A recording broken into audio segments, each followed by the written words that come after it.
Heureux de vous accueillir ici à la Maison de l'Architecture des Pays de Loire, qui est ici en son nouveau lieu depuis juin 2023. Donc on vous accueille ici à toutes les heures d'ouverture et vous pouvez aussi nous retrouver sur notre site internet pour pouvoir découvrir tout notre programme culturel. La Maison de l'Architecture est une association qui a vocation à promouvoir l'architecture, l'urbanisme et le paysage dans les 4 départements des Pays de la Loire.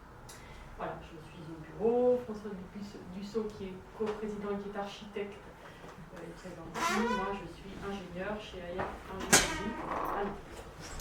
Donc je vais laisser place très vite à l'association de Zadezia qui organise cette conférence chez nous pour la conception avec le réemploi. Et elle s'inscrit quelque part dans notre exposition qu'on a ici sur la transformation qui va être le conducteur sur les expos à venir dans le programme culturel. Je te laisse la parole. Parfait, merci. Merci à la Maison de l'Archi de nous recevoir, merci à tous d'être là. On en profite pour remercier les partenaires de ce dialogue et les partenaires historiques de l'association, parce que c'est une association qui existe aussi à Paris et à plusieurs endroits en France. Bon, petite présentation de Zadezia ou AAIIA. Qui est un peu plus dur à dire, association d'architectes, ingénieurs et ingénieurs architectes. On est une association qui cherche à penser, encourager, construire autour de la culture, de la transversalité des domaines de l'architecture et de l'ingénierie. Tout ça pour répondre aux enjeux actuels, notamment environnementaux et sociaux, et sociétaux aussi, d'ailleurs. Donc on est présent dans toutes ces villes en France. Comment ça se matérialise? Nous, en fait, on accueille tout le monde avec toutes les idées, on parle de tous les sujets, toutes les propositions sont les bienvenues. Ça se transforme en visite, en conférence, en apéro aussi, tout le monde est bienvenu. Donc on a notamment le dialogue qui est la forme la plus, disons, la conférence annuelle qui permet à l'association de montrer tous les sujets de réflexion et les cycles. Notamment là, le cycle réemploi, c'est l'aboutissement ce soir et demain à Paris. Je profite, on va en parler un peu plus après, j'en profite nous pour parler un peu des actualités de l'association. Si vous voulez adhérer, on a pour les adhérents un peu un partenariat des parrainages qui sont du mentorat aussi, parce qu'on parle aussi de nous, la formation d'architecte et d'ingénieur, et parfois les deux combinés, et tout ce qui peut se faire autour.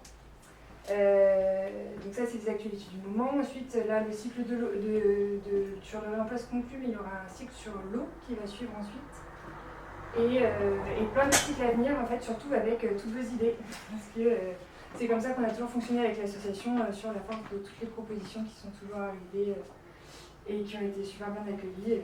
Vous pouvez voir sur notre site internet, il y a aussi les retranscriptions de toutes les conférences qu'on a pu faire. On a aussi transformé ça, là vous pourrez le voir après pendant le pot aussi, par des panneaux. Là c'est sur le réemploi, mais on a aussi un ouvrage esthétique des structures qui est d'ailleurs disponible aussi ici à la Maison de l'Architecture, qui est un ouvrage auto-édité par l'association pendant les confinements, l'esthétique des structures. Et on a aussi plein de petits livrets, donc on vous laisse regarder tout ça. N'hésitez pas à venir nous voir ensuite pour parler de ça. Et je laisse la parole à Emmanuel Volac sur un peu plus notre action à Nantes. Bonsoir. Nantes, la branche s'est ouverte en mars de cette année, donc c'est encore tout récent. Donc on est en train de se monter, donc raison de plus pour nous rejoindre. Depuis mars, on a eu le temps de faire un bon nombre d'apéros. Cette conférence et 2 visites. Et donc c'est de ces visites-là dont je vais vous parler. Le thème du réemploi il a été lancé par une conférence à Paris en juin 2022. Donc notre première visite, on a essayé de l'inscrire dans la continuité de ce thème-là, en allant voir l'atelier Moins mais mieux. On est allé les voir à l'Agronaute, que vous connaissez sans doute, qui est un lieu hybride, qui est l'ancien marché aux fleurs des mines de Nantes. Et donc qui abrite une ferme urbaine, un lieu un lieu public de convivialité et de fête surtout, et plusieurs plusieurs structures, des entreprises qui sont arrêtées là-bas, dont l'atelier Moins mais mieux. L'atelier Moins mais mieux, c'est 2 designers artisans nantais, donc Audrey Bigot et Martin Baron, qui placent au cœur de leur pratique. Et beaucoup de leurs réalisations partent vraiment du réemploi. Donc c'est pour ça que c'était intéressant d'aller les rencontrer et de découvrir plusieurs de leurs réalisations. Ils ont aussi écrit un livre qui s'appelle Autoconstruire en réemploi aux éditions Ulmer. Et donc ils nous ont montré 3 de leurs réalisations, dont les 2 premières se situent vraiment au cœur de la Grenote. La première, c'est leur bureau qui permet de créer un espace au milieu de ce grand entrepôt industriel qui soit adapté au travail. Et donc c'est vraiment de transformer les usages et de s'approprier le lieu. Et donc ça vient d'une scénographie qui a été démontée au musée d'art des Beaux-Arts de Nantes. Donc ils ont fait un bureau qui est à la fois transportable et démontable. Leur deuxième réalisation, c'est pour leurs voisins de bureau, qui sont des pépiniéristes. Ils ont créé une mini-serre, aussi à partir de matériaux de réemploi. Et on a fini la visite en se déplaçant au Watiniz, qui est une ancienne usine de pneus plus à l'est sur l'île de Nantes, où là ils ont... voilà, c'est la photo de la fiche de la visite, où à partir d'une charpente, ils ont construit un espace de vente de plantes solidaires. Donc le Watiniz, c'est un peu le même principe que la Grenote, donc c'est un ancien lieu industriel où il y a plein de nouveaux usages qui prennent place. Et donc voilà, cette première visite nous a montré que le réemploi, là c'est des lieux un peu exceptionnels, c'est des lieux atypiques, c'est pas quelque chose qu'on peut systématiser, qu'on peut généraliser, mais le réemploi permet en fait de s'approprier ces situations un peu hors normes pour s'approprier des espaces et créer de nouveaux usages. Et la deuxième visite était un peu moins reliée au réemploi, mais nous permettait de visiter un chantier important du centre-ville de Nantes, qui était le musée d'Auré. Donc le musée d'Auré, c'est un musée d'histoire et d'archéologie qui existe depuis plus d'1 siècle, qui appartient au département de Loire-Atlantique et qui est en rénovation encore actuellement. L'architecte mandataire, c'est l'Atelier Novembre, et ça se fait avec l'entreprise générale Bouygues Bâtiment Grand Ouest. Et donc la visite a été menée à 2 voix par Florent Le Bénier, qui était l'architecte mandataire sur cette opération, et Arnaud Léco, qui est l'ingénieur responsable du chantier. Et donc voilà, pour ça, c'était intéressant d'avoir vraiment ces 2 voix qui ont pu nous expliquer les différentes problématiques du projet et nous emmener à travers les 4 bâtiments, donc à savoir le manoir de la Touche qu'on voit au centre sur l'image, qui date du XVe siècle, le palais d'Aubray qui date du XIXe siècle, le bâtiment Voltaire qui est un bâtiment qui a accueilli surtout les bureaux d'administration et qui date des années 70, et enfin une extension neuve qui relie tout ce monde-là par le sous-sol. Donc voilà, 4 bâtiments avec des problématiques très différentes de rénovation, donc c'était un chantier intéressant à visiter pour traverser ça. Voilà un petit peu pour les visites qui ont eu lieu à Nantes. Je laisse la parole à William pour qu'il vous parle un peu plus de ce qui se passe à l'échelle nationale. Bonjour. Aujourd'hui, ce soir, le dialogue va mettre fin à ce cycle sur le réemploi d'une année d'événements avec des cafés-débats, des conférences, etc. sur différentes problématiques du réemploi. Mais on est également en train de développer une exposition itinérante. Vous allez pouvoir voir quelques panneaux. C'est une exposition explicative sur le réemploi. Pour le moment, les programmés à Bordeaux et à Marseille. Et ça nous permet en fait de faire un peu un résumé de toute cette année. Et donc ça va aussi me permettre d'introduire un peu le thème de ce soir. Parce que finalement c'est une pratique assez ancienne, le réemploi, mais son vocabulaire il est assez récent finalement dans les discussions des concepteurs. Et donc parfois on peut un peu confondre assez facilement les termes qui distinguent le degré de transformation des matériaux entre réemploi, réutilisation et recyclage. Dans cette exposition, on a défini le réemploi comme une remise en usage, la réutilisation comme une remise en forme et le recyclage comme une remise en matière. Et en fait, on a utilisé la métaphore du jeu d'échecs pour donner un exemple de toutes les interactions qui peuvent se passer dans un projet de réemploi. Et donc, parce qu'on trouve une multitude de pièces qui ont chacune leur fonction. Donc ça peut aller d'un type de matériau à un procédé ou des acteurs. Et donc toutes ces pièces, elles se mettent en place, elles interagissent sur un terrain qui est l'échiquier et qui comporte des règles. Ça peut être les règles de la construction en France, des règles physiques.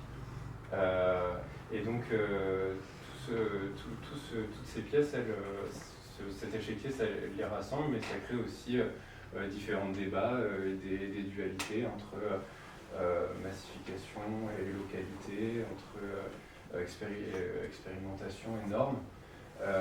Et donc finalement, c'est tous ces défis, tous ces acteurs, toutes ces frontières qui font du réemploi un sujet extrêmement riche qu'on va essayer d'explorer en partie ce soir. Et donc je vais laisser la parole aux intervenants pour qu'ils puissent se présenter et puis présenter rapidement leurs travaux avant de commencer la table ronde. Je vous souhaite une bonne conférence. Bonjour, je vais laisser présenter Romain. Oui, donc juste pour me présenter rapidement, donc moi je suis diplômée d'architecture et d'ingénierie à Nantes, ce après quoi j'ai travaillé quelques mois au sein de l'association Rotor en Belgique sur un projet de recherche, un projet FCRBE, dont le but était en fait de diffuser un peu la culture du réemploi et de donner un certain nombre d'outils aux concepteurs, aux maîtres d'ouvrage, de sorte à ce que ça se développe. Donc, je ne sais pas, par exemple, si vous connaissez le site Opalis qui regroupe un certain nombre d'acteurs du réemploi, notamment des revendeurs de matériaux. Et ensuite, actuellement, je travaille dans le bureau d'études réemploi russe. Donc notre but, c'est d'intégrer la démarche de réemploi au projet constructif en développant toutes les études techniques, réglementaires, assurantielles, de conception, de prototypage, de sorte à ce que les solutions puissent être intégrées au projet et être mises en œuvre lors de la phase chantier. Donc là, on voit un panel qui n'est pas du tout exhaustif, mais des solutions qu'on peut développer. Par exemple, intégrer, créer une ombrière à partir de matériaux de réemploi, principalement d'éléments structurels en bois. Parfois aussi, on travaille sur des matériaux d'enveloppe. Par exemple, en haut à droite, c'est un chantier qui se situe à Paris, sur la zone Saint-Vincent-de-Paul, avec des objectifs, des ambitions de réemploi assez développées. Parmi les différentes solutions qu'on développe aux côtés des architectes Chartier-Lalix, il y a le fait de récupérer certaines briques qui sont déconstruites dans le bâtiment. Donc le bâtiment est maintenu, mais il y a certains endroits où des briques ont été déposées minutieusement dans l'idée de recréer un mur biodiversitaire, comme ils ont fait à d'autres endroits. Mais là, la particularité, c'est que ce soit fait à partir de briques de réemploi. On développe aussi parfois des solutions qui s'apparentent, qui sont plus du réemploi sous forme de détournement d'usage. Donc par exemple, récupérer des tuiles, comme on peut voir en bas, et les mettre en œuvre en revêtement de sol. Donc ça, c'est des prototypes qu'on a réalisés pour un projet sur Bordeaux. Et parfois, c'est même à la limite du réemploi. On peut voir sur l'exemple de gauche, où en fait, on a récupéré des erreurs de commande, c'est même des tuiles, des briques qui sont déclassées pour les remettre en œuvre sous forme de gabion qui sera sur le socle d'un des bâtiments du village olympique. Donc voilà, ça donne un aperçu assez vaste, on pourra y revenir par la suite, mais sur un peu ce que peut être une pratique des emplois dans ces divers aspects.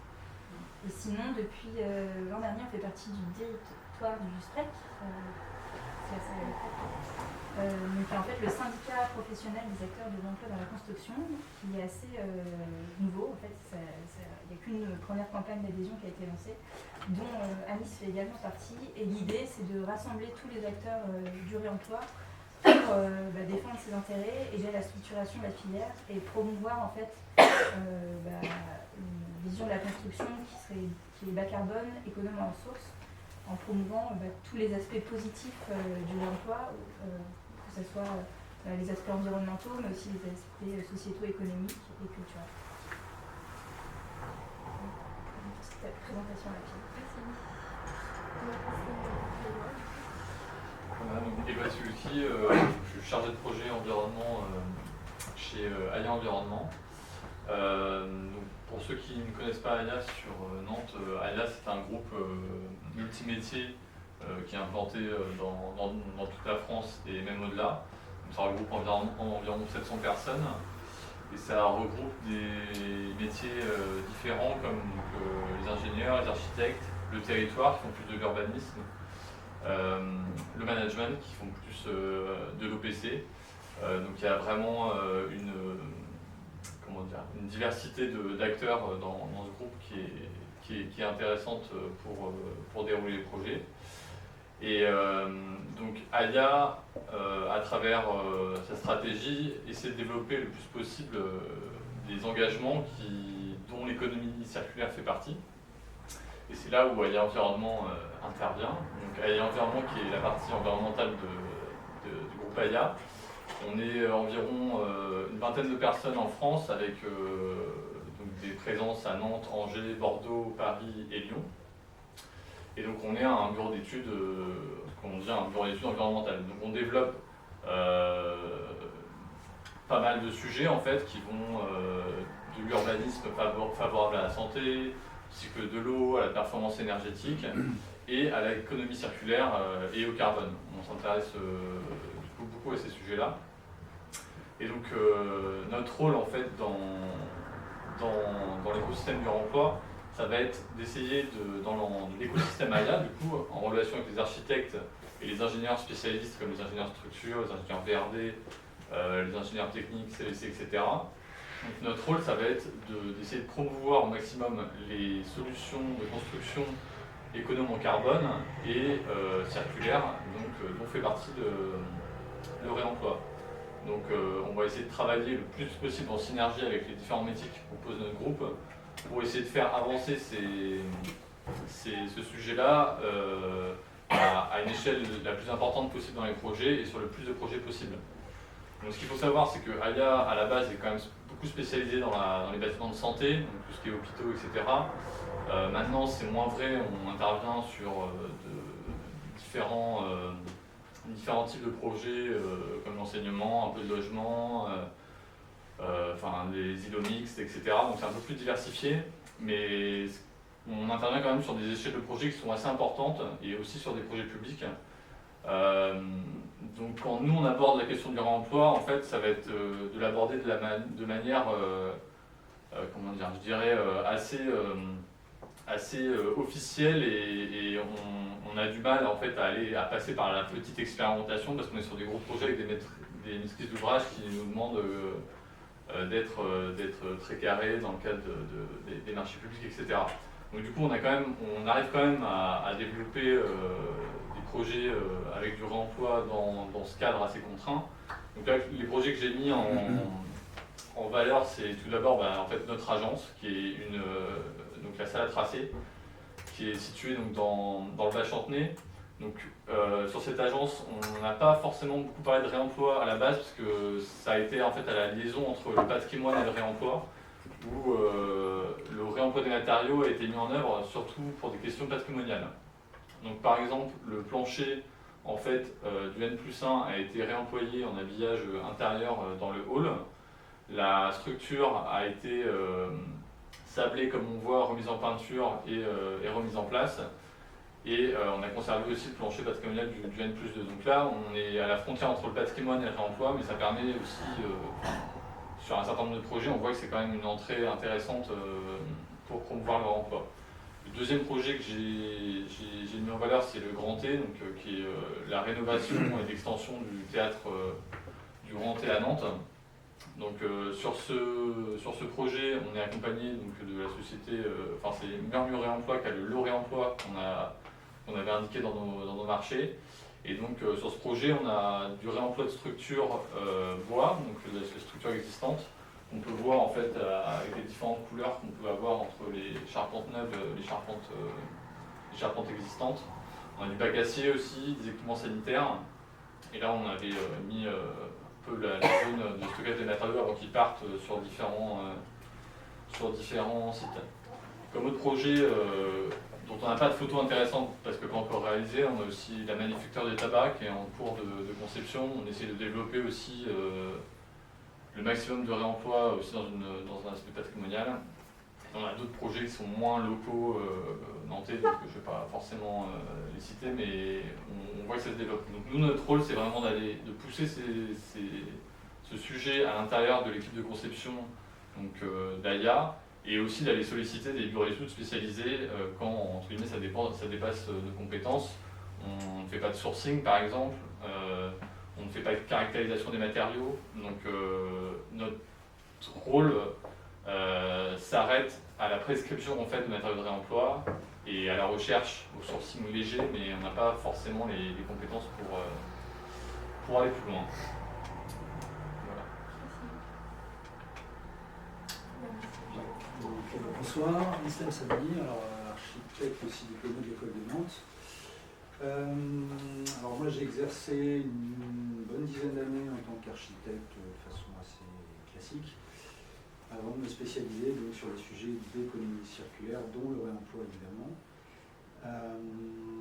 Alors un petit peu comme Ruse, en fait, je ne l'ai peut-être pas évoqué d'ailleurs, parce qu'il y a vraiment deux volets d'activité complémentaires.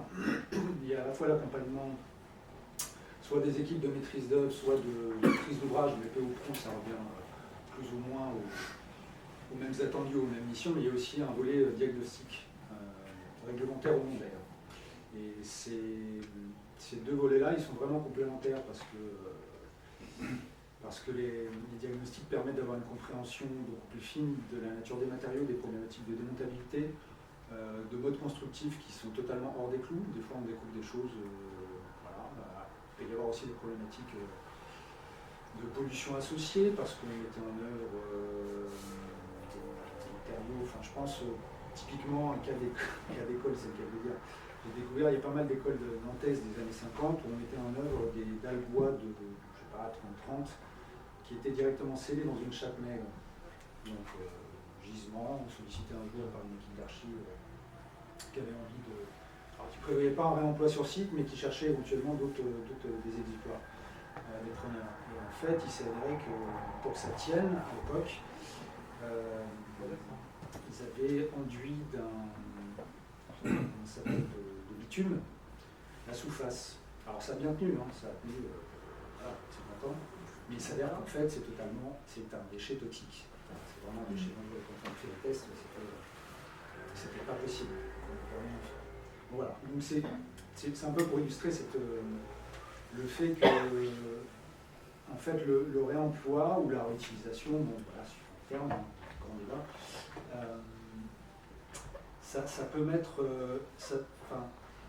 il y a énormément, il y a ce qui relève de l'analyse, on va dire, purement dans le cadre normatif qui est celui d'aujourd'hui, et ce qui est toujours le sujet qui revient sans arrêt, puisque derrière on a une question d'assurance, et il y a tous les cas particuliers qui sortent de tous les référentiels, parce que c'était mis en œuvre, par exemple, à l'époque, ces référentiels-là n'existaient pas. Et c'est vrai que du coup, quand on est sur l'autre versant, qui est celui de l'accompagnement, et d'intégrer, de trouver des solutions pour qu'on puisse intégrer les matériaux à l'emploi dans un cadre normatif, réglementaire, etc., qui est celui d'aujourd'hui, et ben, il y a toujours une analyse au cas par cas. C'est ce qui fait aussi la richesse du sujet, quoi. Et puis, comme l'a montré Romain tout à l'heure, il y a aussi tout un terrain de jeu pour la conception. Alors là, c'est des exemples qui sont pas du tout faits, mais un petit peu emblématiques de réemploi, réutilisation. Donc là, c'est détourné pour des... Alors, le premier, c'est sans détour, donc ça, c'est un architecte qui s'associe à Denis Lisier, l'architecte Vianante, Vienne. Et leur matière première, c'est ce qu'on appelle des carrelets, c'est ce qui forme les cadres des menuiseries bois et qu'ils retravaillent. Ils ne travaillent qu'à partir de ça. Donc après, ça leur laisse un terrain de jeu qui est extrêmement vaste, puisque ça va aussi bien une petite édicule qui a un volet à vélo, qui a des mobiliers, qui a des aménagements extérieurs, etc. Puis bon, voilà, un exemple un peu emblématique est celui de la cheminée des Beaubourg, qui a été détournée pour réaménager un plateau de bureau. Donc il y a des sujets en fait de réemploi qui sont totalement génériques. Une dalle de faux plafond reste une dalle de faux plafond, si je prends un exemple bateau. Et Et puis il y a des sujets, des terrains de jeu qui sont beaucoup plus rigoureux, stimulants, comme ces exemples-là. Donc il y a du démonstratif, il y a du non démonstratif. La palette est large, quoi.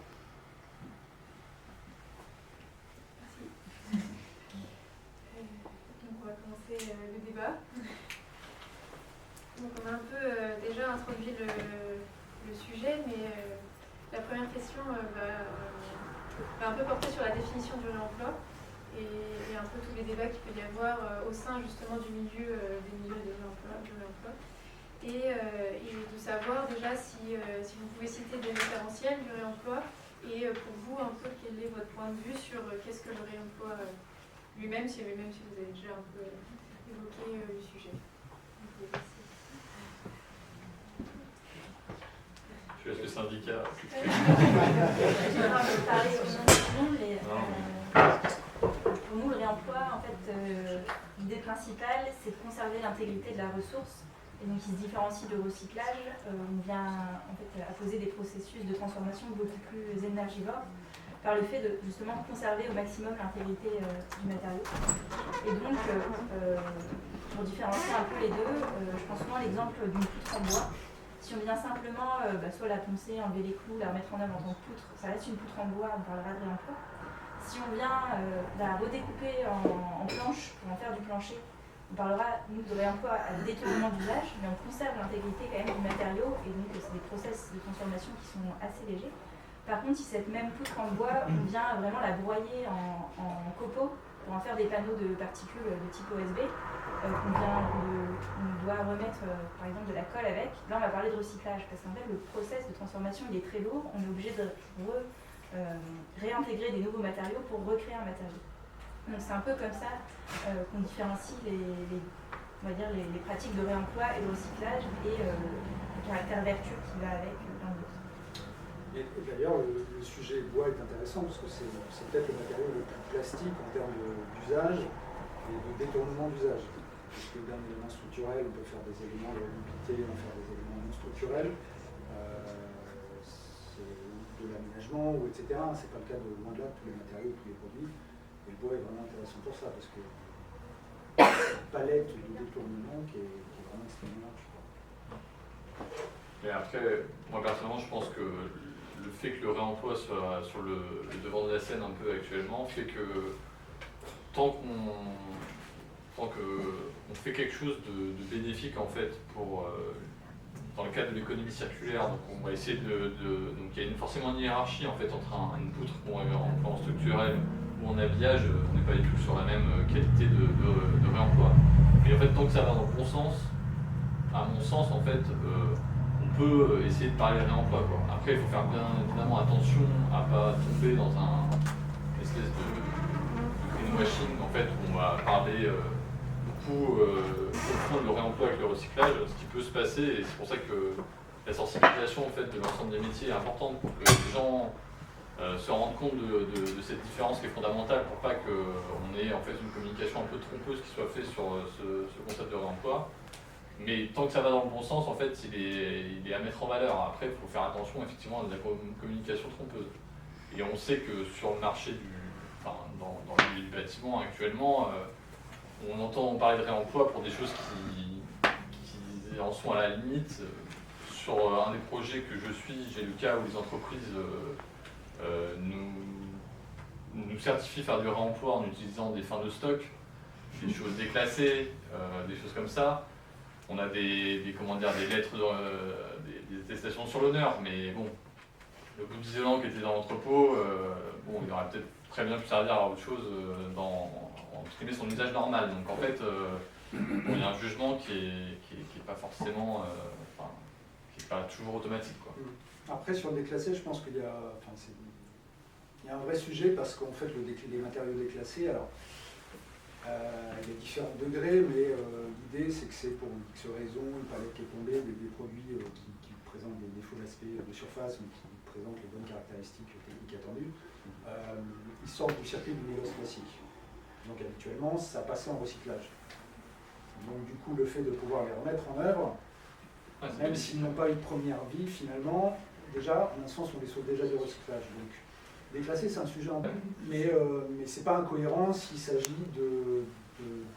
d'éviter, parce qu'il y a une alternative, de remettre le matériau en œuvre tel quel, de repasser par le circuit industriel, énergivore, etc. qui sont liés au recyclage.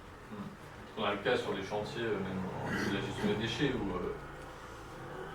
dans les bennes de chantier, des fois on voit, l'exemple que je vois un peu régulièrement, c'est des paquets de carrelage qui sont jetés, parce qu'en fait c'est lourd, donc de le ramener au dépôt, en fait c'est plus embêtant que de le mettre à la benne directement, parce que de toute façon il a été payé par l'entreprise, qui a été payé par le maître d'ouvrage. Et finalement ces matériaux effectivement finissent à la benne, et c'est pour ça que nous on a essayé on essaye en ce moment, on a déjà eu une référence là-dessus, sur essayer de mettre aussi des ressourceries de chantier sur des projets neufs, pour justement essayer de capter cette ressource de déclassé de chantier, de surplus de chantier, etc. Donc, on l'a fait sur un lycée à Nord-sur-Erne, où de mémoire il y avait à peu près une tonne de matériaux qui a pu être récupéré. Donc sur, je crois que c'était à peu près 100 tonnes de déchets en globalité, donc ça fait 1%, c'est pas non plus la majorité, mais bon, il y a de capter ce gisement de surplus de chantier, c'est quand même important, quoi. Et puis surtout, c'est quand même assez visuel de voir les trucs neufs jetés dans le chantier, dans les bennes du chantier, ça fait un peu mal au cœur, quoi. Après, du point de vue des études sur le réemploi, forcément, c'est pas du tout la même chose, parce que quand on a un matériau neuf, même s'il est déclassé, il est fourni avec toutes ses caractéristiques. Et donc, ça pose pas tant de questions vis-à-vis de la mise en œuvre. Ce qui se différencie par contre beaucoup des matériaux de réemploi, où c'est assez rare qu'on retrouve les DOE des matériaux qui étaient mis en œuvre, sauf sur vraiment des bâtiments très récents. Et donc là, il y a tout un process d'étude pour réussir à requalifier le matériau avant de le remettre en œuvre.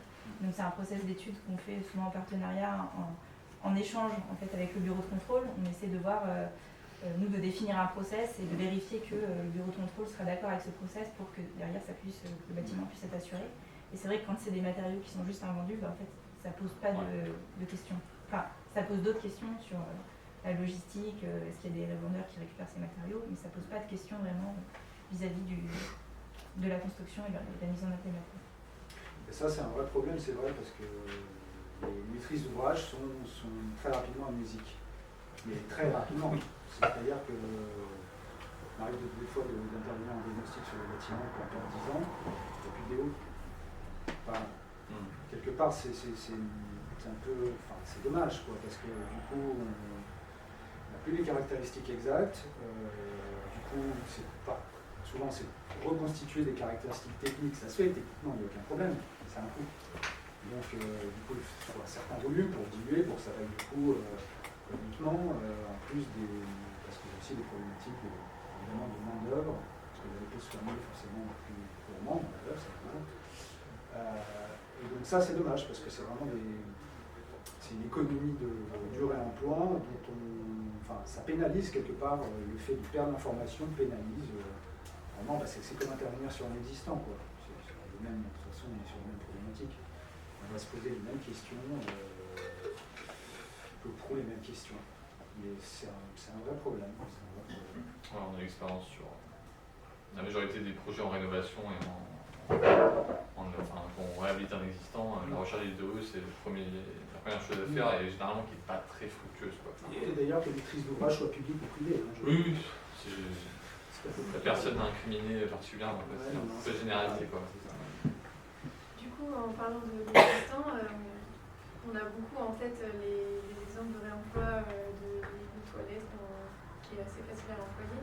Mais qu'en est-il des éléments structuraux comme le bois, l'acier? Qu'est-ce qui est plus facile à qualifier, justement à démonter d'existants pour remettre dans un autre projet ou comme le grand T, remettre dans le même projet?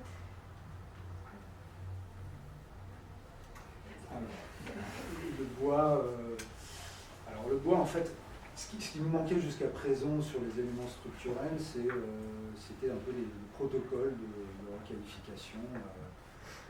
Donc un petit peu à la manière de ce que font les industriels pour leurs propres produits, quoi. Une forme de contrôle qualité, mais il n'y avait pas de mode d'emploi. À Nantes, on a la chance d'avoir l'ICAM qui développait justement un projet de recherche régional qui s'est intéressé dans un premier temps à la mêlée collée, et qui Ils ont développé un process pour échantillonner, pour retrouver du coup l'essence, les caractéristiques mécaniques, pour reconstituer en gros toutes les informations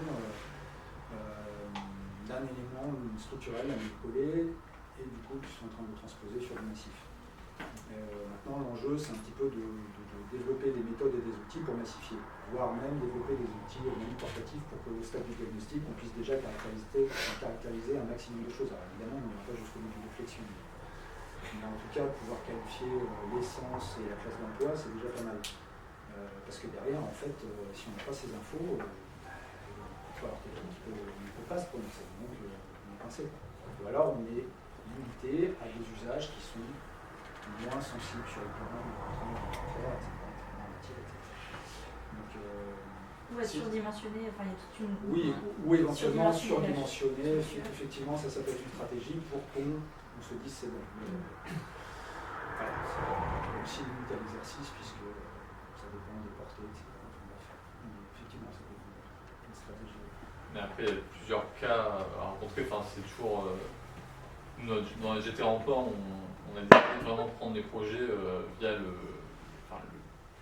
constat initial, est-ce qu'on a un existant ou pas, et comment on veut intégrer l'emploi. En fait, quand on a un existant et qu'on veut employer la structure existante pour faire la même structure existante, finalement, en fait, on a moins de problématiques en fait, parce que on a la structure sous les yeux, elle tient, et en gros, même si le contrôleur technique peut aller nous chercher des poux, grosso modo, de rénover une structure existante, même en la déposant complètement et la remettant. En fait, finalement, ça en tout cas, nous notre bureau d'études structure est assez à l'aise avec ça. Ça a été fait sur la salle à tracer, ça sera fait sur la manufacture des tabacs. Enfin voilà. Par contre, de sortir des éléments structurels d'un lieu existant pour les remployer autre part, vraiment dans un contexte totalement différent, là, ça nécessite effectivement une caractérisation précise du matériau.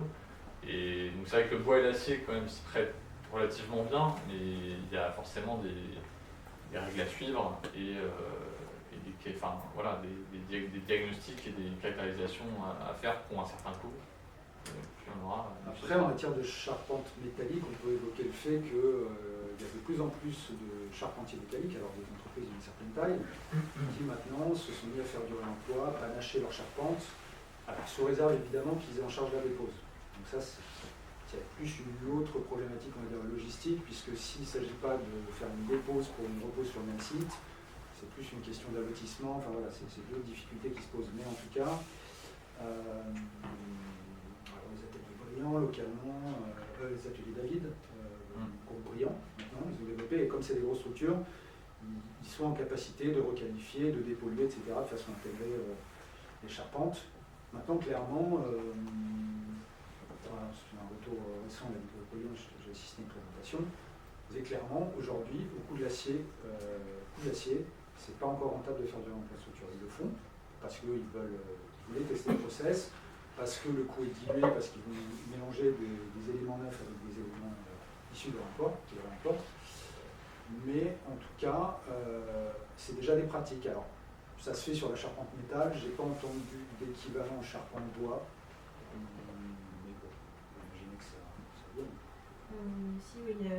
Alors, pas sur Nantes, mais encore cette semaine, j'ai été contactée par un charpentier autour de Bordeaux qui développe son activité de réemploi. Enfin, en fait, il le faisait déjà par lui-même. En fait, il y a plein de charpentiers qui ont l'expertise de leurs matériaux et qui le faisaient déjà sur tout un tas de chantiers, alors plutôt peut-être sur des chantiers particuliers plutôt que des grands ouvrages en construction de bois, mais qui, sans passer par tous les process habituels, vu qu'ils engagent, on va dire, leur garantie et qu'eux connaissent leurs matériaux, qui arrivent à réemployer des éléments de charpente en structurel. Mais c'est vrai que ce n'est pas forcément des projets sur lesquels nous on intervient, parce que c'est plutôt des projets à l'échelle particulière.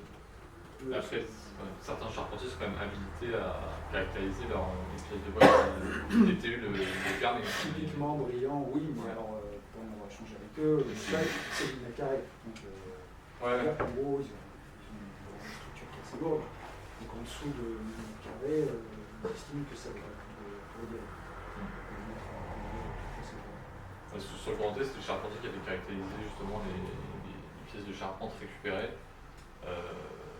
Donc du coup, c'est lui après qui s'engage, en gros, que lui ait confiance dans le matériau qu'il va employer et qu'il s'engagent du coup sur cette décennale pour le remettre en œuvre, quoi. Mais ils ont déjà des bureaux d'études internes qui ont une capacité aussi à produire de justification. Mais après, quand on dit réemploi structurel, il y a différentes classes structurelles qui ont différentes caractéristiques nécessaires. Donc, quand on parle, moi je ne sais pas ce que c'est les structures, mais quand on parle juste de contreventer un mur ossature bois ou des choses comme ça, c'est pas pareil qu'une poutre qui va porter 10 mètres. Donc, bon voilà, il y a le remploi structurel, c'est pas forcément des choses qui sont nécessairement ultra solides, ultra caractérisées si on les remploie juste pour des histoires, des pièces un peu secondaires de la charpente. On se trouve, est-ce que c'est nous qui portons un emploi, est-ce que c'est un maîtrise d'ouvrage qui a des objectifs, est-ce que c'est le bâtiment qui est très intéressant. Il y a différents contextes qui font qu'on peut pousser plus ou moins des choses qui ne sont pas forcément rentables. En parlant de caractérisation, est-ce que vous sentez que par exemple les bureaux de contrôle sont formés pour le réemploi, ou est-ce que ce sont les mêmes DTU, etc., qui s'appliquent aux éléments de réemploi? Aujourd'hui, il n'y a pas de cadre normatif spécifique pour le réemploi, et dans les DTU, il est écrit nulle part que ça exclut les matériaux de réemploi. Donc aujourd'hui, la plupart des bureaux d'études, on se fixe sur les exigences qui sont décrites dans les normes et dans les DTU. Par contre, c'est la manière d'apporter la preuve qui parfois est un peu différente. Je prends souvent l'exemple d'un pavé en pierre. Dans les normes, on veut que ce pavé résiste à un certain nombre de cycles de gel-dégel.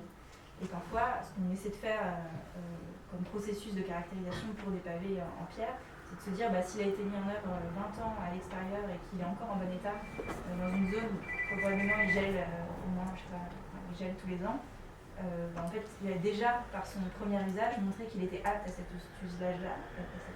Et donc, on n'a pas besoin de remontrer cette caractéristique-là. Par contre, il y a peut-être d'autres caractéristiques qu'on va devoir, pour ce matériau, montrer et éventuellement faire des essais. Donc, l'idée, c'est de se baser sur le référentiel des normes et des DTU, mais parfois, de ne pas respecter les essais qui sont décrits dans les normes, parce que si on respectait l'ensemble des essais, ça serait beaucoup trop cher. Et il y a tout un tas de sujets où on n'a pas besoin pour montrer la performance à l'usage du matériau. Mais on reste pour l'instant sur une technique dite non courante, donc qui nécessite au sens assurantiel, qui nécessite une adaptation des polices d'assurance.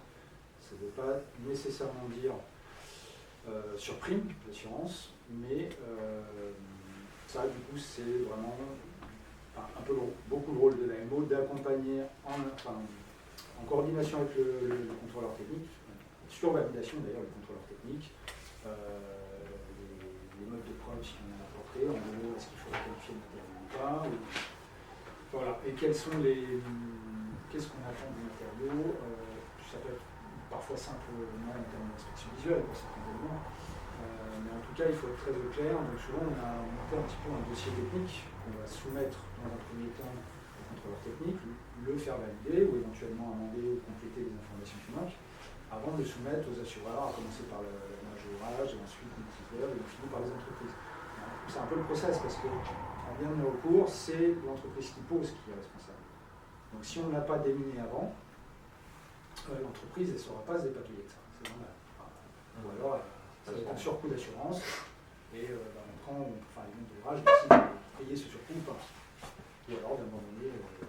Donc il y a aussi tout un travail de préparation en amont.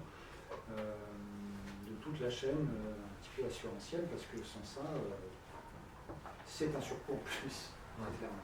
Il faut être d'autant plus en amont que maintenant, la plupart des grandes entreprises de contrôle technique proposent des missions spécifiques en fait, pour la validation des matériaux issus du réemploi. En fait. Donc, si le maître d'ouvrage n'a pas souscrit en fait, cette mission complémentaire, le bureau de contrôle comprendre que c'est pas son rôle en fait de réfléchir à comment caractériser, en fait c'est pas son rôle de réfléchir aux paramètres que lui va devoir vérifier pour valider ou pas un matériau de réemploi. Donc il faut arriver le plus en amont possible pour sensibiliser les maîtrises d'ouvrage le mieux possible aux différentes spécificités de la mise en place du réemploi, donc de discuter avec son contrôleur technique en fait finalement. Parce que, on en vient beaucoup en fait, à des discussions et à savoir exactement ce qu'il veut, comment il veut, pour que vraiment patte blanche, quoi. Et après, dans la majorité des cas, maintenant, ils ont des missions spécifiques, donc du coup, ça permet de dialoguer avec quelqu'un qui est un peu sachant, normalement chez eux, parce qu'il faut savoir que chez les contrôleurs techniques, a priori, ils ont quand même des spécialistes pour le biosourcé, un spécialiste pour le réemploi, enfin, c'est peut-être le même, mais du coup, il faut avoir en fait le bon interlocuteur devant soi pour avoir un vrai échange et pas juste une fin de non-recevoir en disant non, c'est pas un matériau. Donc, ouais, la prévention du maître d'ouvrage en amont est très importante. C'est vrai que le réemploi amène, y compris, notamment pour les contrôleurs techniques, à se pencher sur des sujets notamment de normes sur lesquels ils n'ont pas à se pencher habituellement puisque c'est l'industriel qui garantit que le produit est conforme, etc. etc. Je prends l'exemple d'un bardage, il y a des normes qui définissent une certaine planité. Bon, avec un produit neuf, on ne se pose pas la question. Dans le cas d'un produit à l'emploi, il va falloir se poser la question. Donc le contrôleur technique va devoir se pencher sur les normes qui se réfèrent à ça. Ce qui n'est pas le cas du neuf, par exemple. Donc ça demande plus de travail. Donc voilà, donc c'est complémentaire. Pour des exemples comme ça, après des exemples simples, sanitaires, ne posent pas du tout ces questions-là.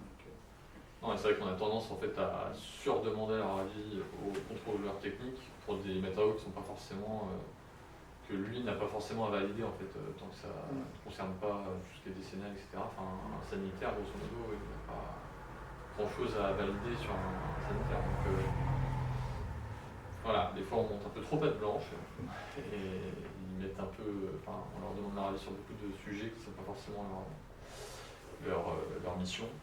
Donc, ça, voilà. Et à partir de quel moment, en voyant cette question sous le prisme du gisement, c'est important d'introduire le réemploi dans le projet, dans les phases APS, APD, etc. Pour, justement, en parallèle avec la question du gisement, de la mise en œuvre de ce gisement. Je dirais que ça peut même venir avant ces phases-là. Si on se place côté maîtrise d'ouvrage, maintenant, un certain nombre de maîtres d'ouvrage qui font réaliser des diag ressources quand il y a un existant avant même l'appel d'offres et le concours d'architecture, de sorte à ce que les équipes qui répondent aient toutes les données en main pour pouvoir faire une proposition qui intègre le réemploi de matériaux. Donc ça peut être très, très en amont et en fait au plus tôt c'est intégré dans la démarche, au plus de chances, il y a des objectifs qui sont donnés, qui sont clairs, soit qui sont donnés par la maîtrise d'ouvrage, soit c'est l'équipe qui répond, qui fixe elle-même ses objectifs, et au plus de chances on s'assure que la démarche ait le temps de se faire et d'être une réussite. Dans le cas de construction neuve, la question se pose un petit peu différemment, puisque c'est que du sourçage. Après, il y a plusieurs versions aussi. Parce que la problématique, c'est toujours... Dans le cas d'une rénovation-réhabilitation, les questions, c'est celle effectivement des ressources en place, de leur stockage éventuel sur site ou hors site, s'il n'y a pas de possibilité en fonction des contraintes du site. Après, quand on est sur du neuf, la question, c'est celle de pouvoir anticiper les quantités nécessaires suffisamment en amont. C'est-à-dire que là, il faut imaginer le partenariat pour pouvoir démarrer le sourçage. Il ne faut pas le démarrer forcément trop tôt, tout dépend de ce qu'on cherche, mais il y a des éléments qui sont dimensionnants. Si par exemple on va chercher des éléments des solidages bois, il faut que dans l'étude on soit suffisamment avancé dans les études pour connaître les caractéristiques exactes de ces éléments. Donc ça ne peut pas être trop tôt. Après, ça ne peut pas être trop tard non plus parce qu'on réduit le temps de sourçage, donc on réduit les chances de trouver les quantités qu'on cherche. Mais du coup, ça veut dire qu'il faut des partenaires. Pour les plateformes, par exemple, qui stockent, qui ont des modalités partenariat. Donc, il faut raisonner un petit peu différemment de la logique du neuf, où on considère que par défaut, la matière sera disponible dans la quantité voulue. Les diagnostics ressources, PEMD. Parce que maintenant, le diagnostic PEMD, qui n'est pas un diagnostic ressources, mais qui est un diagnostic déchets amélioré, est réglementaire. Donc, du coup, quand on commence un concours, par exemple, sur une réhabilitation, on a forcément ce diagnostic, même s'il n'y a pas de diagnostic ressources, et que le maître d'ouvrage ne veut pas aller plus loin, on a au moins le diagnostic PEMD, donc du coup, à partir de là, on va commencer à lancer la réflexion sur les matériaux qui sont disponibles en place. Est-ce que tu peux expliciter ce que c'est le diagnostic PEMD Du coup, Le diagnostic PEMD, je ne suis pas forcément le meilleur spécialiste pour ça, mais grosso modo. Ça, en gros, pour toutes les constructions qui font plus de 1000 m² de surface de plancher, jusqu'alors il y avait un diagnostic déchets qui était exigé, donc le but c'était de répertorier l'ensemble des matériaux qui allaient être déconstruits dans l'objectif de favoriser le recyclage. Depuis à peu près un an, 2 ans, ce diagnostic déchets a évolué vers un diagnostic PEMD, produits, équipements, matériaux, déchets. Donc en plus de recenser l'ensemble des matériaux, on vient aussi spécifiquement identifier les matériaux qui ont un potentiel de réemploi et les quantifier, les caractériser, mais quand même assez sommairement, dans le but de favoriser le réemploi avant le recyclage. Souvent, il est complété quand on veut vraiment faire une démarche de réemploi par un diagnostic ressources, parce que ce qui est réglementaire, c'est quand même assez light, et donc c'est souvent pas assez exhaustif pour mettre en place une démarche de réemploi. Et là, dans le diag ressources, on va vraiment caractériser de manière plus fine chaque élément qui a un potentiel de réemploi, en prenant des photos, en regardant comment est-ce qu'ils sont assemblés, quelles sont la méthode de pose, pour imaginer quelle sera la méthode de pose et dans quel état on va pouvoir récupérer le matériau. Donc le diag PEMD, c'est un peu le premier échelon qui va vers le réemploi, mais qui n'est pas toujours, suivant qui le réalise, assez exhaustif pour vraiment...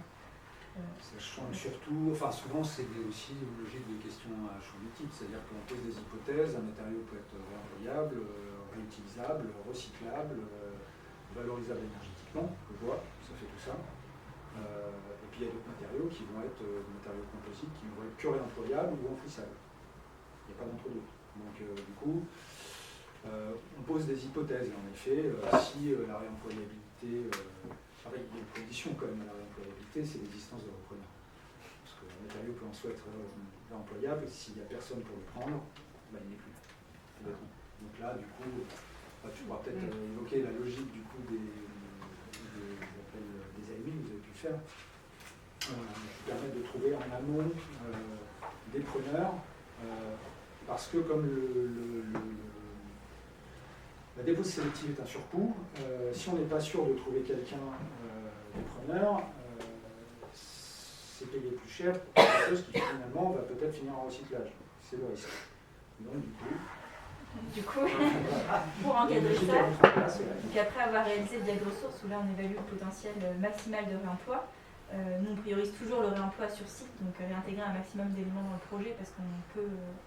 on peut s'assurer de l'ensemble de la chaîne et donc s'assurer que ces matériaux soient réellement remis en œuvre. Mais en parallèle, il y a tout un tas de matériaux qui ne font pas de sens de réemployer dans le projet. Et donc là, on cherche à identifier, avant de lancer le marché de curage, en fait, quel est le potentiel en lançant un appel à manifestation d'intérêt auprès de notre réseau, pour identifier des repreneurs qui viennent parfois, déjà pendant cette phase d'étude, voir les matériaux pour voir s'ils sont vraiment intéressés. De sorte à ce que quand on lance le marché de curage, on donne un objectif, souvent en tonnage, à l'entreprise de déconstruction, qui va devoir, en plus de déposer pour le projet un certain nombre de matériaux, identifier des preneurs pour un certain nombre d'autres matériaux, et pour l'aider, parce que pour le moment, forcément, les entreprises, elles n'ont pas encore tout un réseau aussi développé, nous, on lui donne une liste de potentiels repreneurs dans lesquels elle peut se diriger pour mettre en œuvre cette démarche-là. Et souvent, dès cette phase de consultation, en fait, on demande à l'entreprise de curage de se rapprocher de ses preneurs, parce que sur certains matériaux comme la charpente bois ou la charpente métallique, il y a aujourd'hui des structures qui sont en capacité de racheter les matériaux. Alors ça ne va pas être des prix faramineux, mais ça peut quand même contribuer à ce cycle économique et compenser un peu le prix d'une dépose soigneuse qui peut être un peu plus élevé. Et après, on a la problématique, cette logique effectivement est la meilleure, mais dans certains cas de marché, en particulier dans les marchés publics, les gros marchés publics, on peut avoir justement du mal à mettre en place ce genre de démarche qui va en amont pour maximiser en fait leur emploi. Et donc du coup, on a la nécessité d'avoir une maîtrise d'ouvrage qui est très motivée pour justement pousser son service juridique à mettre en place des dispositions pour permettre Pas tant que ça en fait, parce que c'est l'entreprise titulaire du lot des constructions qui devient propriétaire du matériel. C'est elle qui vend. Donc, même si la maîtrise d'ouvrage est publique, à partir du moment où elle attribue un marché de déconstruction, c'est l'entreprise qui va faire la déconstruction de la dépôt sélectif si c'est un lui, qui devient propriétaire des choses, et donc qui fait son affaire comme un peu. Ouais, mais si on n'a pas fait l'appel d'offres, qu'on ne connaît pas l'industrie de déconstruction. Ah bah c'est pour ça qu'il y a tout un process que notamment Ferrus qui met en place, y compris avec les maîtrises d'ouvrage public. Puisque là, Les AMI. quand je pense à Chauvigny, c'était. Tout maîtrise d'ouvrage, c'était la ville de Chauvigny et puis le PFNA qui en est. C'est quoi l'acronyme, mais qui a. L'établissement public foncier.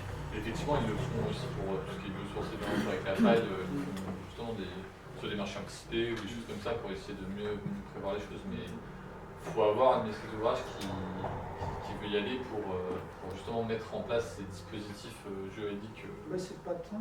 Bah, juridiquement, non, parce qu'en fait, ce qu'il y a, c'est qu'une maîtrise d'ouvrage publique ne peut pas vendre en tant que tel les matériaux. Ça, c'est pas possible. Ils peuvent vendre aujourd'hui parce que tout est centralisé. Ils vendent du matériel informatique, ils vendent tout ce qui est véhicule.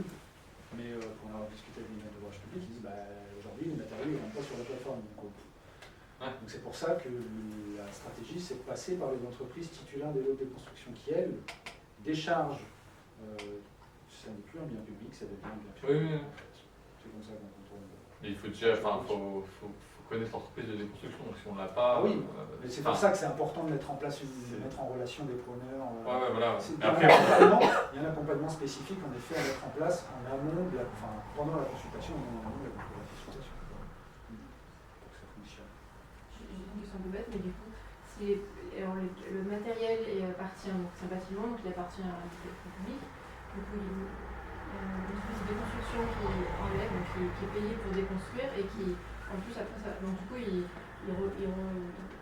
sont payés moins cher pour que les matériaux ils vont le revendre derrière. Ils font ça pour l'acier.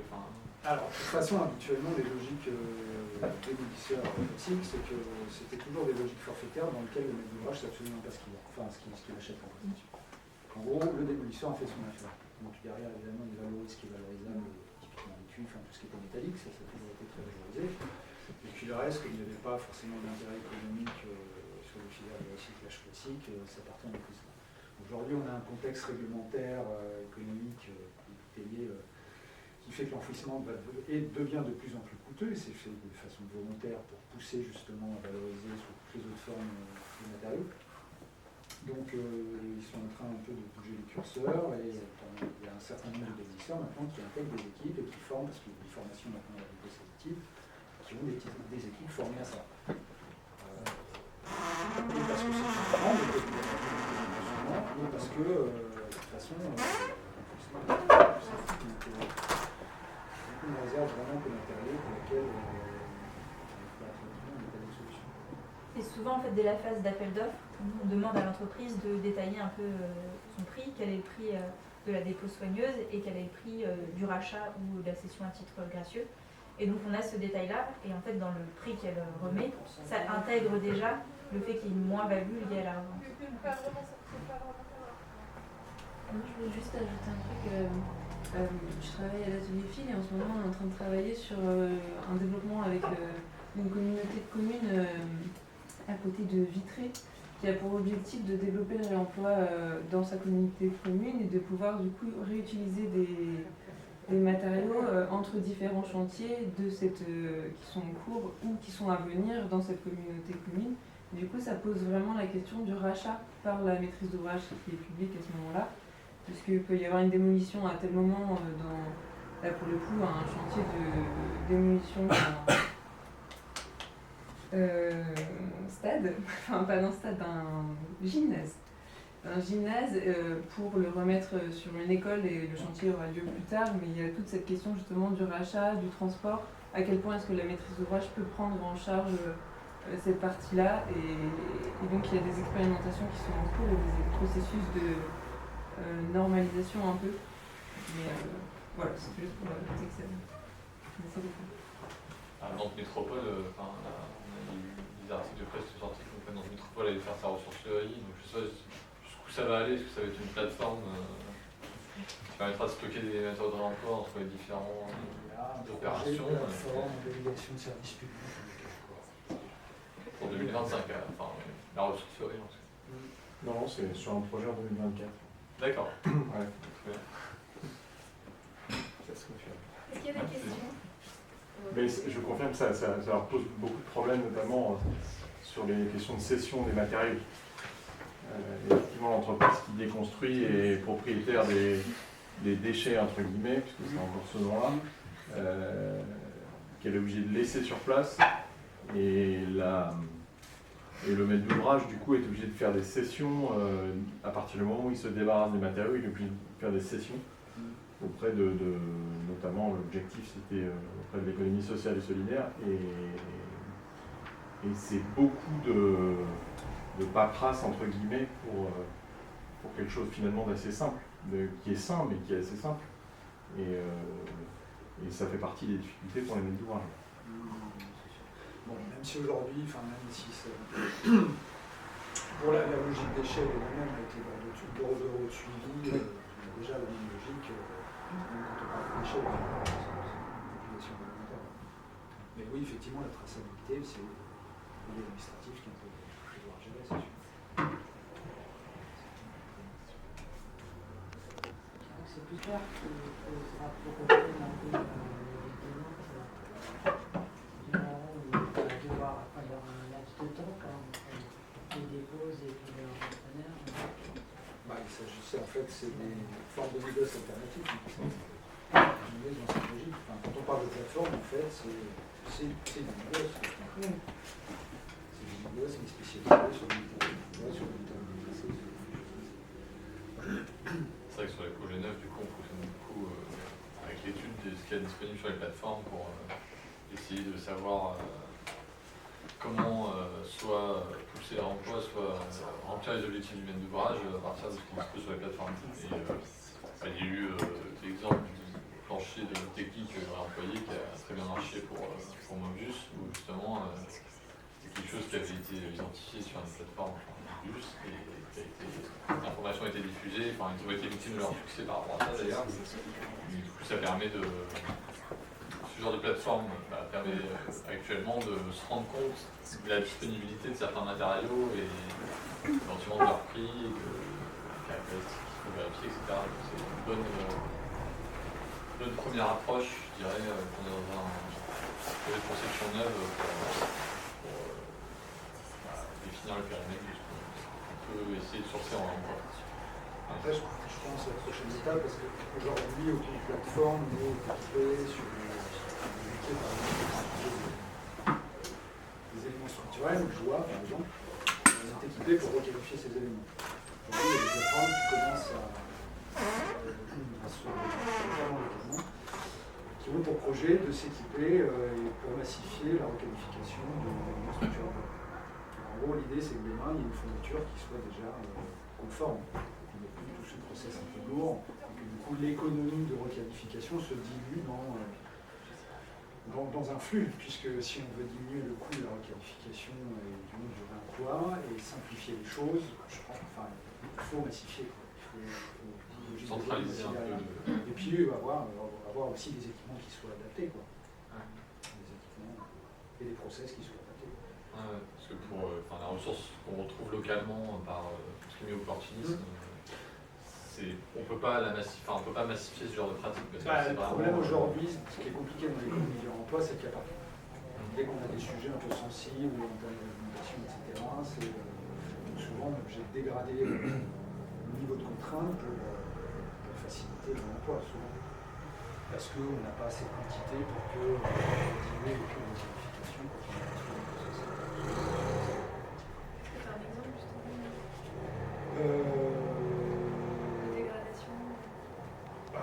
Le sujet des portes. Le sujet des portes, il est intéressant parce que en fait, on a une problématique qui est liée à la difficulté de déposer les bâtis. Souvent, les bâtis se déposent mal et les industriels, jusqu'à présent, ne proposaient pas des bâtis hors des portes d'excellente qualité, donc encore surtout de potentiel.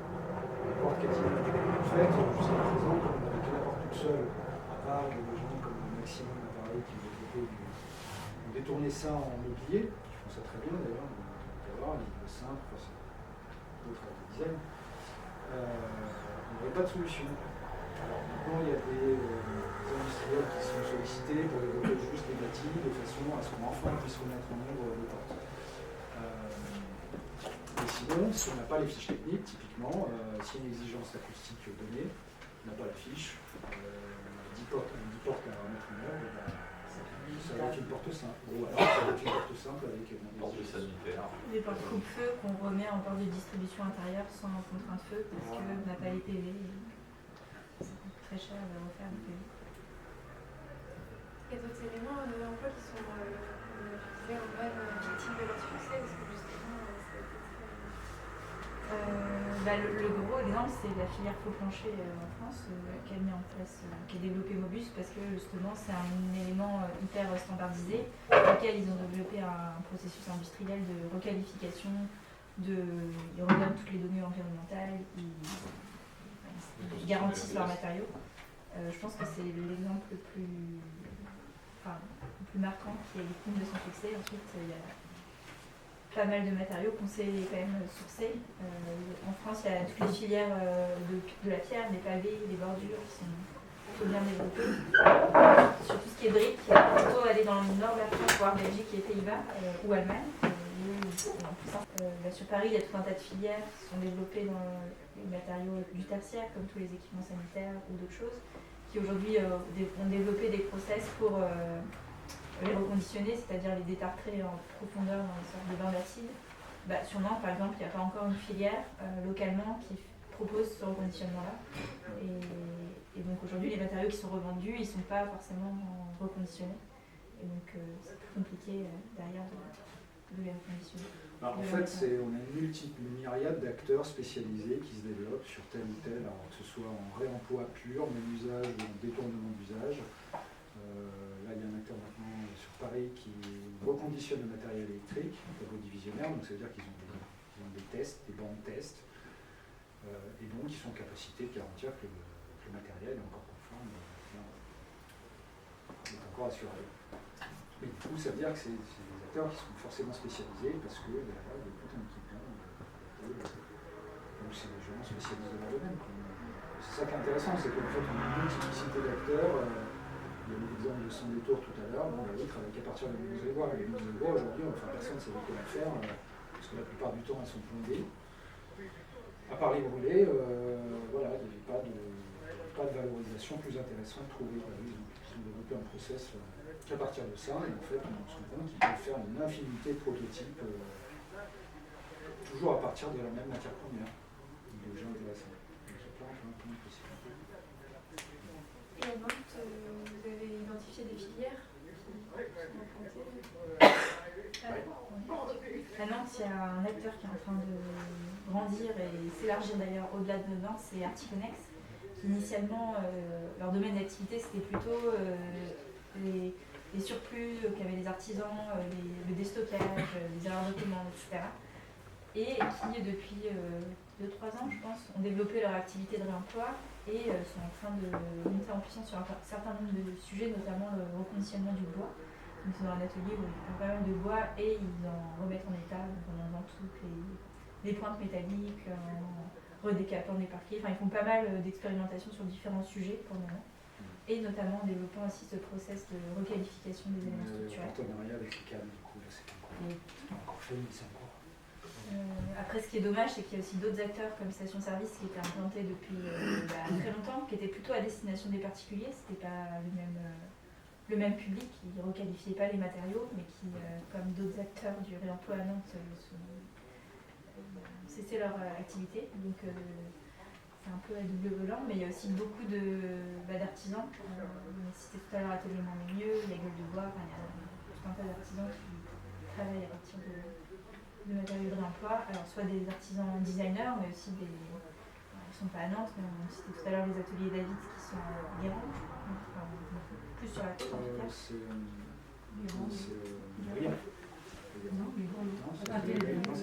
activité de réemploi sur la charpente métallique. Donc je pense qu'il y a des dynamiques aussi bien sur les artisans que les maîtrises d'ouvrage.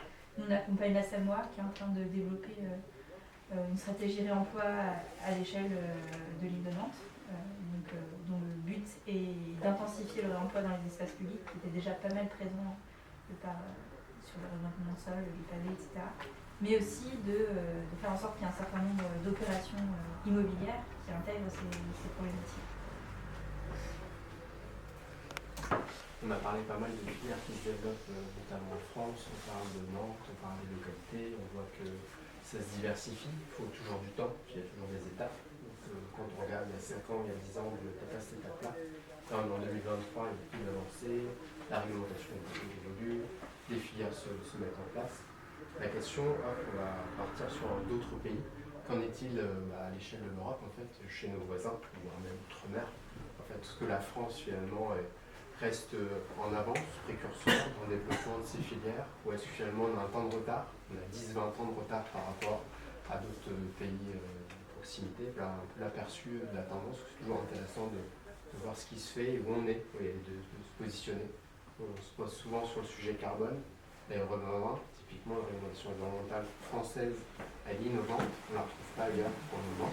Demain, on la retrouvera certainement à l'échelle nationale, enfin européenne, pardon, internationale, parce que ça permettra d'accompagner la stratégie globale. Pour le réemploi, peut-être qu'il est pareil aussi sur l'économie circulaire, beaucoup de choses qui se font à côté et ça sera intéressant de se retrouver. La RE 2020 est un levier sur l'emploi. Tout à fait. Mais à l'extérieur, dans les autres pays, c'est la question était là. On se positionne le contexte belge. Ouais, je vais un peu loin. J'ai du mal à dire. Je pense pas qu'on soit les plus en retard dans le. Non, après il y a des sujets qui sont assez communs sur les différents pays. Je pense que notre réglementation est quand même, elle est quand même présente. Il y a plein de choses qui vont dans le bon sens. Par exemple, hormis la RE 2020, il y a aussi la REP, qui est la responsabilité élargie des producteurs, qui est en train de s'appliquer au secteur du bâtiment et qui vient donner des objectifs de recyclage et de réemploi à des éco-organismes qui en gros ils récupèrent des écotaxes dès qu'il y a des matériaux neufs qui sont vendus pour gérer la fin de vie des matériaux. Et donc là les éco-organismes sont en train de fixer leur plan d'action, donc on ne sait pas encore exactement comment, quels moyens ils vont mettre en place pour atteindre les objectifs. Mais en tout cas, l'État a donné des objectifs qui sont assez clairs et qui sont quand même assez ambitieux. C'est plus sur la valorisation des existences qu'il n'y a pas encore. Il y a des sujets qui sont évoqués, mais il n'y a pas encore. C'est par exemple permettre une TVA à taux réduite pour les matériaux de réemploi comme pour les matériaux biosourcés. Donc ça, je sais qu'il y a un sénateur qui a mis une proposition, mais je ne sais pas ce qu'il en est. Ou donner en fait, imposer qu'il y ait un peu de matériaux de réemploi qui sont intégrés dans chaque projet de construction. Aujourd'hui, ça, il n'y a pas encore, mais il n'y a pas non plus, en tout cas à ma connaissance, en Belgique ou les autres pays. Après, la comparaison n'est pas évidente non plus dans la mesure où les cadres réglementaires et normatifs sont pas les mêmes du tout. Alors, seule comparaison que je peux faire, c'est j'ai eu l'occasion de visiter une grosse opération qui s'est faite à Bruxelles, place de. C'est avec. Donc le promoteur a expliqué que en fait ils ont une pratique en Belgique et je pense pas mal aussi aux Pays-Bas des entreprises générales sont très présentes. Donc, ce qui veut dire qu'en fait les questions de responsabilité assurantielle, c'est l'entrepreneur qui en fait son affaire. Et c'est lui qui en gros juge le risque. Et donc c'est une négociation directement avec l'entreprise, de ça on y va à quelles conditions, et il accepte ou il n'accepte pas en fait. Alors, il y a certainement des contrôleurs techniques, je ne connais pas bien le contexte, mais en tout cas ce qu'expliquait le promoteur, c'est qu'il y avait une logique de négociation gré à gré avec l'entreprise générale qui était beaucoup plus forte. Et en fait, il n'y a pas de. La RE 2020 est très contraignante et du coup, c'est vraiment dans le bon sens du remploi, alors qu'en Allemagne, c'est toi la volonté du maître d'ouvrage ou à l'architecte qui va essayer de pousser le sujet, mais il n'y a pas de contrainte dans le sens où il n'y a pas de quota de carbone, n'importe quoi, de choses comme ça à mettre en place. Donc, ça peut être la volonté de l'équipe. J'ai une petite question aussi plus par rapport à votre expérience vraiment personnelle. Je me demandais, est-ce que ça change entre un projet où il y a du réemploi, enfin un projet qui est fort en réemploi, les relations humaines et les relations entre les gens et la façon dont on travaille, vraiment au niveau de la conception, est-ce que c'est vraiment différent? Est-ce que ça change quelque chose? Est-ce que c'est exactement pareil? Est-ce qu'il y a autant d'échanges? Voilà, Je me posais la question de ces relations-là, est-ce qu'elles changent avec le réemploi? Alors, il y avait un certain nombre de photos de prototypes. Nous, c'est vrai qu'on essaie, quand c'est des solutions qui sont un peu innovantes, de se rapprocher d'entreprises dès la conception. Alors, pas forcément, surtout au marché public, les entreprises qui auront finalement le marché après. Mais il y a un échange assez fort avec des artisans qui sont spécialisés dans le réemploi pour développer des solutions. Parce qu'ils ont un savoir-faire qui est forcément lié aux matériaux qu'ils travaillent quotidiennement, qu'on n'a pas forcément sans avoir cet échange. Et en contrepartie, on a plutôt tout le cadre réglementaire, assurantiel aussi à apporter. Donc, peut-être que les chiffres, mais en fait, le taux réemployable sur un projet, en fait, tout le béton aujourd'hui, on ne sait pas le réemployer. Il va être encassé, recyclé, soit en remblai, soit au mieux, il va être requalifié pour être intégré dans des bétons. Mais c'est le mieux qu'on puisse faire. Et en fait, la part réemployable est vraiment minime devant la part du matériau. Quand on est à, je vais dire au pied, parce que c'est dans les projets, mais 2%, c'est vraiment. Ouais, je pense que c'est même en dehors de ce qui est réellement fait. Et donc, en fait, avant si on fait une démolition en construction, même si on intègre du réemploi, le bilan environnemental total, il ne sera pas bon. Donc le réemploi, l'idéal, c'est un projet de réhabilitation où en effet, il y a peut-être des éléments qui sont plus adaptés à l'intérieur, qu'on peut soit remettre en œuvre à d'autres endroits, soit détourner d'usage, soit trouver des filières, mais on garde la structure du bâtiment. Et c'est là où, environnementalement parlant, ça fait plus de sens. Après, nous, justement, on essaie d'approcher ce paradoxe en termes de carbone, d'essayer de calculer les temps de retour carbone des projets de rénovation, des constructions, de démolition, pour savoir en fait, par rapport à l'énergie gagnée en termes de consommation énergétique, en combien de temps en fait on va rembourser les matériaux qu'on va mettre en place par rapport aux bâtiments existants. Mais, la conclusion est celle que je viens de dire, effectivement, c'est que c'est bien meilleur de rénover que de démolir et de reconstruire. Mais après, tout dépend du bâtiment d'origine, de sa qualité. On a beaucoup de bâtiments 70-80 qui ne sont pas forcément qualitatifs, où les matériaux sont peu employables, peu intéressants. Donc, dans ces cas-là, en fait, il ne faut pas vraiment le choix. Les démolitions du moment. C'est là où. Vous en avez parlé, mais c'est bien, le béton, c'est un peu l'éléphant dans la pièce depuis le début. Effectivement, c'est majoritairement le matériau. Est-ce qu'aujourd'hui, il y a des pistes de réemploi vraiment, ou au moins, au pire, de réutilisation? Parce que le recyclage, effectivement, on connaît, les démolisseurs qu'on est. Après, est-ce qu'il y a des pistes aujourd'hui de réutilisation et de réemploi sur le béton? Puis la deuxième question, c'est est-ce qu'aujourd'hui on pense aux démolisseurs de demain, aux déconstructeurs de demain? Est-ce que déjà on pense à la manière dont on va déconstruire les bâtiments qu'on bâtit aujourd'hui? Sur le béton, alors c'est pas forcément à grande échelle, mais il y a quelques projets en Suisse où ils ont redécoupé, mais ça coûte cher aussi, scier des voiles ou des planchers béton pour en refaire des dallages à l'intérieur de bâtiments ou à l'extérieur dans les espaces publics. Donc ça pose quelques questions, notamment quand on les remet à l'extérieur, sur le fait de pacifier les aciers pour pas que le béton explose. Sinon, après, il y a vraiment quelques projets très, très expérimentaux où ils ont essayé d'en refaire. Un projet de l'EPFL, je crois que c'est en Suisse aussi, où ils ont essayé d'en faire une petite passerelle pour retester un élément structurel, mais là c'est vraiment pas, c'est un projet d'expérimentation.